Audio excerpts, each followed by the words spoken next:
Dans un tableau comme celui-ci, on ne peut pas calculer le chiffre d'affaires total pour le commercial A, par exemple.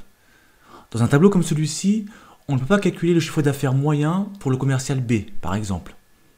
Dans un tableau comme celui-ci, on ne peut pas calculer le chiffre d'affaires pour la région Est pour le commercial E, toujours par exemple. Bref, ce tableau n'est pas du tout adapté à l'analyse et encore moins à la possibilité de réaliser un tableau croisé dynamique. Dans cette vidéo, je vais vous montrer comment on peut faire pour dépivoter, puisqu'il s'agit du processus de dépivoter les colonnes, c'est-à-dire transformer les colonnes des régions en une seule colonne, d'accord? Et en plus, créer une nouvelle colonne, chiffre d'affaires, tout ça en passant par le Power Query. C'est parti! Bonjour, je me présente, je suis Hervé le formateur. Bienvenue sur la chaîne Formule Excel, chaîne qui va vous permettre de passer au niveau supérieur sur l'utilisation de Microsoft Excel. Cliquez sur le bouton s'abonner pour ne rater aucune de mes vidéos. Cliquez également sur la petite cloche, ainsi vous serez notifié dès qu'une vidéo sortira. Bien, ici on est en présence d'un tableau qui n'est pas du tout pratique. Pourquoi? La première colonne constitue donc l'ensemble des commerciaux, donc là tout va bien. En revanche, tout le reste ne va pas. Pourquoi? Parce qu'ici, on a des régions sur une ligne et non pas sur une colonne. Concrètement, on ne peut pas faire de statistiques, on ne peut pas faire d'études. Si l'on souhaite par exemple calculer le chiffre d'affaires du commercial B pour la région Est, ce n'est pas possible. Si on souhaite faire à partir de cette plage un tableau croisé dynamique, ce n'est pas possible. Si on veut faire la somme du chiffre d'affaires du commercial D, on ne peut pas. D'accord ? Donc ici, on va transformer cette plage, parce que pour l'instant c'est une plage, en tableau Excel dans un premier temps, puis on va l'exporter dans le Power Query. Dans le Power Query, on va faire la transformation que l'on souhaite, d'accord? Et ensuite on va revenir dans Excel. Alors ce qu'on veut, nous, c'est avoir au final trois colonnes. Une colonne commerciaux, une colonne région et une colonne chiffre d'affaires. Ainsi, à chaque ligne, on aura ce qu'on appelle un enregistrement. Donc au final, qu'est-ce qu'on aura? On aura donc pour chaque ligne le nom du commercial, la région et le chiffre d'affaires correspondant à la région et en même temps au commercial. D'accord? Donc au final, on aura trois colonnes. En fait, on va demander de manière indirecte au Power Query de transformer ici cette ligne, donc ces colonnes, on va dire, ces colonnes donc de région en une seule colonne et en même temps reprendre tous ces montants et les indiquer sur la bonne ligne pour le bon commercial pour la bonne région. D'accord? Donc pour ce faire, on va d'abord transformer donc cette plage en tableau Excel. Pour ce faire, on va se diriger vers l'onglet Insertion, Tableau. Excel me demande s'il y a effectivement des en-têtes de colonne. Je dis oui, donc je valide par OK. Là, on a maintenant un tableau digne de ce nom. OK?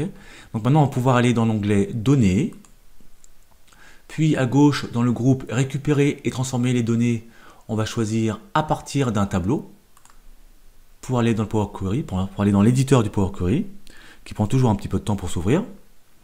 On patiente, voilà, il est là. Bien, donc maintenant, on a toujours nos 6 colonnes, avec nos 5 colonnes de région, que l'on va transformer. Alors, premier réflexe à avoir, c'est aller sur la droite et modifier le nom de la requête, donc de la query, oui, tout à fait, de la requête. On va mettre par exemple tableau Excel final. Alors vous mettez un peu ce que vous voulez, on valide par entrée. Bien. Donc ce qu'on va demander à Excel, c'est donc transformer ces colonnes en une seule colonne, des colonnes de région, d'accord, Est, Ouest, Sud, Nord et Nord-Est, en une seule région, en une seule colonne, pardon. Donc plusieurs possibilités. On peut sélectionner d'abord donc les 5 colonnes, comme on peut faire. On clique sur la première, on maintient la touche Shift du clavier et on clique sur la dernière. Ainsi, on a tout sélectionné. Ensuite, on se dirige vers l'onglet Transformer, ici. Puis, au niveau du groupe N'importe quelle colonne, on va ici sur Dépivoter les colonnes, puisque le processus que nous faisons actuellement, c'est bien dépivoter. D'accord? Et on choisira donc Dépivoter les colonnes. Mais là, on va prendre une autre solution parce que là, il y a quand même 5 colonnes. Et si imaginez, il y en a 15 ou 50, ça prendra beaucoup trop de temps de les sélectionner. Il y a beaucoup plus simple, beaucoup plus pratique en tous les cas. C'est de prendre celle qu'on ne va pas dépivoter. D'accord? Donc c'est la première en fait. Elle ne bouge pas, sera toujours la même. Donc plusieurs possibilités. Soit on fait clic droit sur la tête de colonne et choisir en bas donc dépivoter les autres colonnes, d'accord? Ou alors on sélectionne la colonne, on se dirige vers l'onglet transformer, dépivoter les colonnes et dépivoter les autres colonnes. C'est ce qu'on va faire. Donc je clique et donc le Power Query va me mettre maintenant une colonne attribut avec toutes les régions et une colonne valeur avec tous les chiffres d'affaires.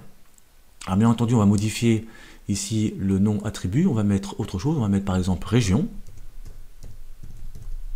on valide par entrée, et ici on va mettre chiffre d'affaires, on va mettre C1, on valide par entrée.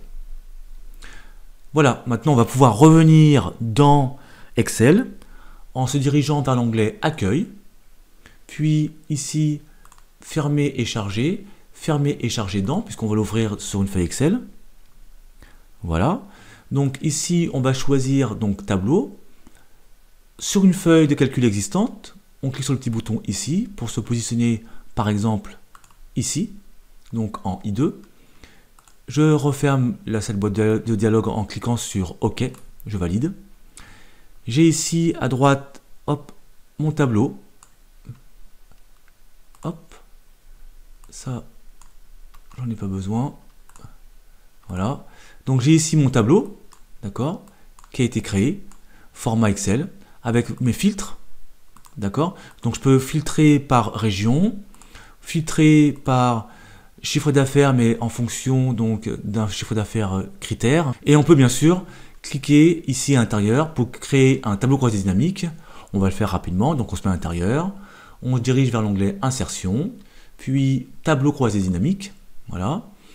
Sélectionner un tableau, donc là le tableau est déjà sélectionné. On va se mettre sur la même feuille, donc feuille de calcul existante. On clique ici sur le petit bouton pour aller choisir mon point de départ, une cellule. Je clique ici en M2 par exemple. Je reviens, je clique sur OK. Voilà.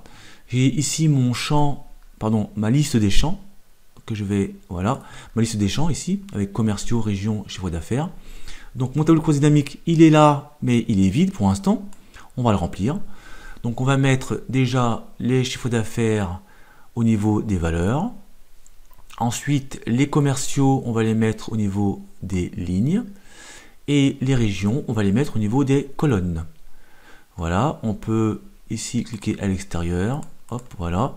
Et on va, voilà. Maintenant, on a bien un tableau croisé dynamique avec par commercial et par région, les chiffres d'affaires. Là, c'est beaucoup plus pratique pour travailler. D'accord? On pourrait éventuellement changer donc les formats des nombres. D'accord? Mais ce n'est pas le but de la vidéo.